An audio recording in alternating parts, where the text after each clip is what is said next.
அதிரம்பாக்கத்து தமிழருடைய வரலாறு பார்க்குறப்ப அதிரம்பாக்கத்தில் இருக்கக்கூடிய 1.5 1.7 அதாவது 17 லட்சம் வருஷம் முன்னாடி விலங்குகளாக ஒரு மனித இனம் வாழ்ந்ததை இன்றைக்கி ஆய்வுகள் சொல்லுது. 1863 ராபர்ட் ப்ரூஸ்ஃபுட் கண்டுபிடிச்சா கூட கடந்த 30 வருடமாக நடந்த ஆய்வுகள் உலகில் மிக பழமையான கற்கால மனிதர்கள் வாழ்ந்தது சென்னைக்கு பக்கத்தில் இருக்கக்கூடிய அதிரம்பாக்கம் நாகரிகன்றதை பதிவு பண்ணியிருக்காங்க. அடுத்து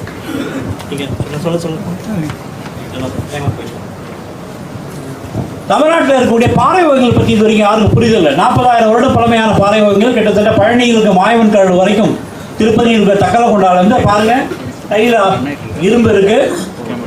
மம்முத்து மாதிரி யானையை மக்கள் சுற்றி வளைக்கிறாங்க. டைனோசர் மாதிரியான உருவத்தில் இருந்துட்டு போகிறாங்க. இது 40,000 வருஷம் பழமையான பாறை வகைகள். தமிழ்நாட்டில் இருக்கக்கூடிய பழங்கற்கால நாகரிகத்தையும் தமிழ்நாட்டில் இருக்கக்கூடிய பாறை வகைகளை பற்றி புரிதல் இல்லாமல் தமிழர் வரலாறு பற்றி நம்மளால் பேச முடியாது. அடுத்து இது உங்களுக்கு தெரிய கீழடி. அடுத்து இதுதான் ஐயைன்னு சொல்லக்கூடிய தாய் தெய்வ வழிபாடு. இது விசிறிக்கல் சொல்லுவாங்க. இந்த விழுப்புரம் பகுதியில் உடையார்நத்தண்ட பகுதியிலையும் திருவண்ணாமலை பகுதியில் மோட்டூர் தானிப்பாடி பகுதியில் இருக்குது. இது அந்த காலத்தில் தாயை வணங்கினாங்க.